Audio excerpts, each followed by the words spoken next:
নমস্কাৰ। ৰাহুল গান্ধী সন্ত্ৰাসবাদী। ৰাহুল গান্ধীক লৈ বিজেপি নেতাৰ এক আপত্তিজনক মন্তব্য, তাৰ পাছতে এতিয়া দেশজুৰি তীব্ৰ প্ৰতিবাদী কাৰ্যসূচী ৰূপায়ণ কৰিছে কংগ্ৰেছে। বিজেপি নেতা তথা কেন্দ্ৰীয় মন্ত্ৰী ৰৱনীত সিং বিট্টুৰ বিস্ফোৰক মন্তব্য যে ৰাহুল গান্ধীক দেশৰ আটাইতকৈ ডাঙৰ সন্ত্ৰাসবাদী আখ্যা দিছে ৰৱনীতে।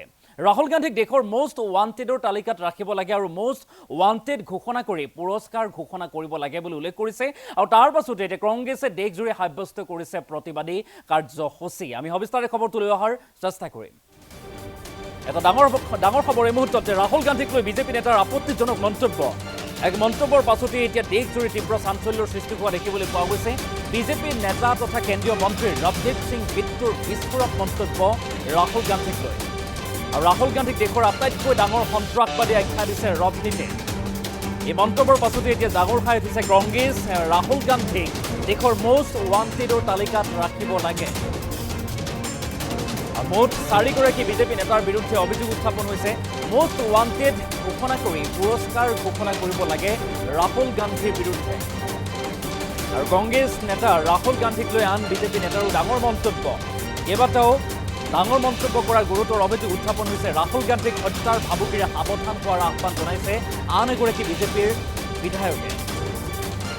নহলে ইন্দিৰা গান্ধীৰ দৰে একেই ঘটনা হ'ব ৰাহুল গান্ধীৰ লগতো। এক প্ৰকাৰে হত্যাৰ ভাবুকি দিছে ৰাহুল গান্ধীক। কংগ্ৰেছ সাংসদ ৰাহুল গান্ধীক লৈ এই মন্তব্য কৰাৰ পাছতে এতিয়া দেশজুৰি কংগ্ৰেছৰ উত্তাল প্ৰতিবাদী কাৰ্যসূচী। দেশৰ ভিন্ন প্ৰান্তত কংগ্ৰেছে সাব্যস্ত কৰিছে প্ৰতিবাদ। দেশৰ ভিন্ন প্ৰান্তত বিজেপি নেতাৰ বিৰুদ্ধে গৰজি উঠিছে কংগ্ৰেছ। আৰু বিজেপি নেতাৰ বিৰুদ্ধে এজাহাৰ দাখিল কৰিছে থানাই থানাই কংগ্ৰেছে। আপত্তিজনক মন্তব্য কৰা বিজেপি নেতাৰ বিৰুদ্ধে দাখিল কৰা হৈছে এজাহাৰ। এটা ডাঙৰ খবৰ এই মুহূৰ্তত জনাইছো, ব্ৰেকিং নিউজ। আৰু ৰাজ্যতো বিজেপিৰ বিৰুদ্ধে উত্তাল প্ৰতিবাদ সাব্যস্ত কৰিছে কংগ্ৰেছে। আৰু ৰাহুল গান্ধীক লৈ বিজেপি নেতাৰ আপত্তিজনক মন্তব্যৰ পাছতে এতিয়া দেশজুৰি কংগ্ৰেছৰ উত্তাল প্ৰতিবাদী কাৰ্যসূচী। আৰু বিজেপি নেতা তথা কেন্দ্ৰীয় মন্ত্ৰী ৰৱনীত সিং বিট্টুৰ বিস্ফোৰক মন্তব্য। কেৱল ইমানেই নহয়, কংগ্ৰেছৰ আন 3গৰাকী নেতাৰ বিৰুদ্ধেও ডাঙৰ অভিযোগ উত্থাপন কৰিছে কংগ্ৰেছে। বিজেপি নেতাৰ বিৰুদ্ধে অভিযোগ উত্থাপন কৰিছে কংগ্ৰেছে। বিজেপি নেতা তথা কেন্দ্ৰীয় মন্ত্ৰী ৰৱনীত সিং বিট্টুৰ লগতে আন 3গৰাকী বিজেপি নেতাৰ বিৰুদ্ধে অভিযোগ যে ৰাহুল গান্ধীক অপমান কৰা হৈছে, সমাজত হেয় প্ৰতিপন্ন কৰা হৈছে কংগ্ৰেছ সাংসদ ৰাহুল গান্ধীক। আৰু সন্ত্ৰাসবাদী আখ্যা দিছে বিজেপি নেতাই। তাৰ পাছতে এতিয়া ৰাহুল গান্ধীৰ সমৰ্থনত দেশ কঁপাইছে কংগ্ৰেছে। দেশৰ ভিন্ন প্ৰান্তত সাব্যস্ত কৰিছে কংগ্ৰেছে প্ৰতিবাদ। আৰু গুৱাহাটীতো দেখিবলৈ পোৱা গৈছে কংগ্ৰেছৰ প্ৰতিবাদী কাৰ্যসূচী। ৰাহুল গান্ধীৰ সমৰ্থনত ওলাই সেই প্ৰতিবাদী কাৰ্যসূচী ৰূপায়ণ কৰিছে কংগ্ৰেছে। আৰু কংগ্ৰেছৰ বহুকেইগৰাকী নেতাৰ উপস্থিতিত মানৱেন্দ্ৰ ডেকা কমপ্লেক্সত কংগ্ৰেছে সাব্যস্ত কৰিছে প্ৰতিবাদ। আমি দৃশ্যাংশ দেখুৱাৰ চেষ্টা কৰিছোঁ। এয়া হৈছে গুৱাহাটীত আজিৰ দিনটোত কংগ্ৰেছৰ প্ৰতিবাদী কাৰ্যসূচী। মীৰা বৰঠাকুৰ লগতে বেদব্ৰত বৰাৰ সমৰ্থনত বা নেতৃত্বত বহুকেইগৰাকী কংগ্ৰেছৰ নেতাৰ কৰ্মীয়ে সাব্যস্ত কৰিছে প্ৰতিবাদ। বিজেপি নেতাৰ বিৰুদ্ধে গৰজি উঠা দেখিবলৈ পোৱা গৈছে।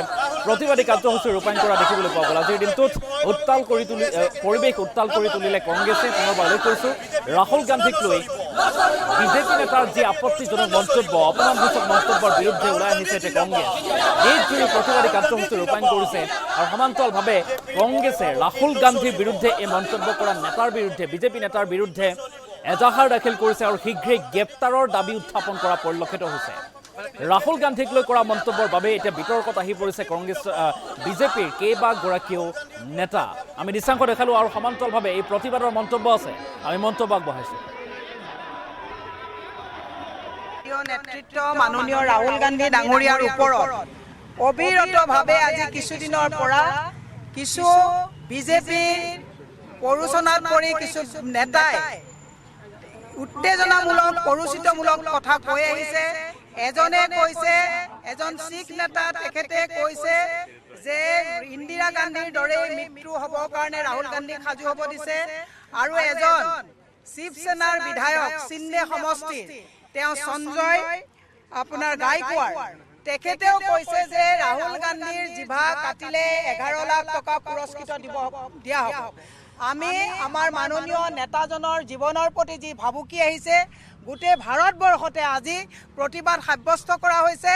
আৰু আমি আজি এই মানৱেন্দ্ৰ শৰ্মা কমপ্লেক্সৰ পৰা বিজেপি চৰকাৰক সকীয়াই দিব বিচাৰিছোঁ যে কংগ্ৰেছে ভাৰত স্বাধীন কৰা এটা পাৰ্টি, ব্ৰিটিছক ভয় নকৰা এটা পাৰ্টি।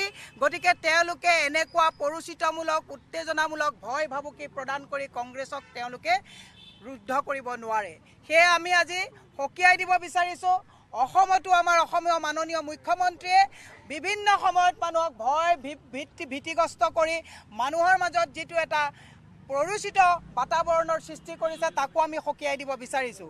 সেয়ে আজি অসম প্ৰদেশ মহিলা কংগ্ৰেছ, আমাৰ জিলা কংগ্ৰেছ সকলোৰে নেতৃত্বত আমি জিলাই জিলাই আজি এই প্ৰতিবাদী কাৰ্যসূচী আৰম্ভ কৰিছোঁ, যাতে বিজেপিয়ে ভয় আৰু ভীতি প্ৰদৰ্শন কৰি আমাৰ মাননীয় নেতাগৰাকীৰ প্ৰতি যিটো ভয় খাইছে।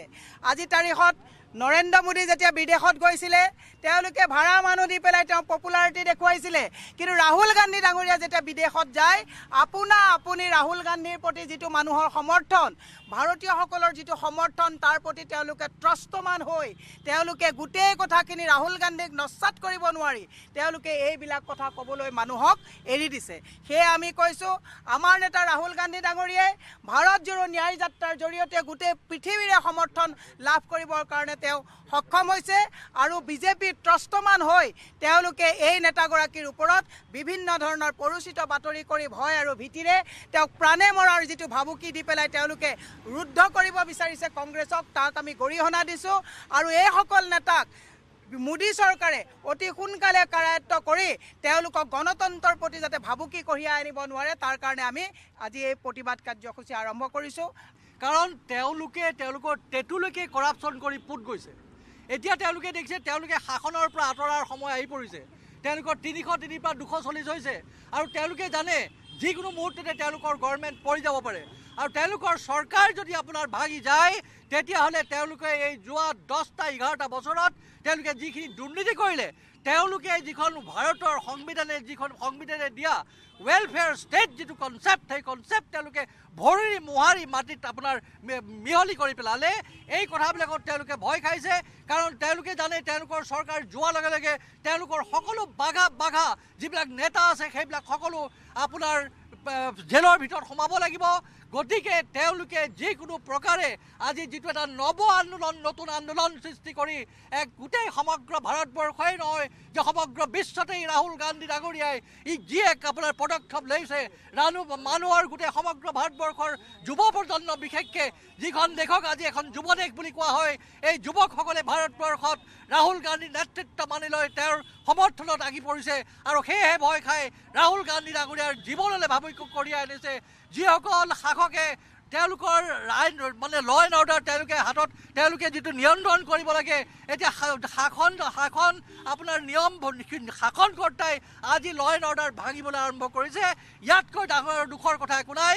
কিন্তু এটা কথা আমি আপোনালোকক সকলোকে আমি জনাব বিচাৰিম যে যেতিয়ালৈকে কংগ্ৰেছ আছে, যেতিয়ালৈকে আপোনাৰ এই ৰাহুল গান্ধীৰ নেতৃত্বত আজি তেওঁলোকে ভাৰতীয় জনতা পাৰ্টিৰ এই শাসকসকলে আপোনাৰ দিল্লীতে হওক বা বিভিন্ন ৰাজ্যতে হওক তেওঁলোকে এই শাসন ব্যৱস্থাক বুঢ়া আঙুলি দেখুৱাব নোৱাৰে। তাৰ কাৰণে ৰাইজ আৰু কংগ্ৰেছ দল সদায় সষ্টম হৈ থাকিব। দুগৰাকীকে নেতাই ৰাহুল গান্ধীৰ জীৱনৰ প্ৰতি ভাবুকি দি যি মন্তব্য দিছে, ৰাহুল গান্ধীৰ জীৱনৰ প্ৰতি যি ভাবুকি দিছে, তাৰ প্ৰতিবাদত গুৱাহাটী মহানগৰ জিলা কংগ্ৰেছ আৰু আমাৰ অসম প্ৰদেশ মহিলা কংগ্ৰেছে যি প্ৰতিবাদী কাৰ্যসূচী আয়োজন কৰিছে, সেই কাৰ্যসূচীৰ সমৰ্থনত আমি সকলোৱে ইয়াত সমবেত হৈছোঁ। ইতিমধ্যে আমাৰ মীৰা বৰঠাকুৰ ডাঙৰীয়ানী আৰু গোপাল শৰ্মা ডাঙৰীয়াই কৈছে কিদৰে বিজেপিয়ে নেতাসকল শংকিত হৈ পৰিছে কংগ্ৰেছৰ উত্থানত, ৰাহুল গান্ধীৰ জনপ্ৰিয়তাত কিদৰে শংকিত হৈ পৰিছে।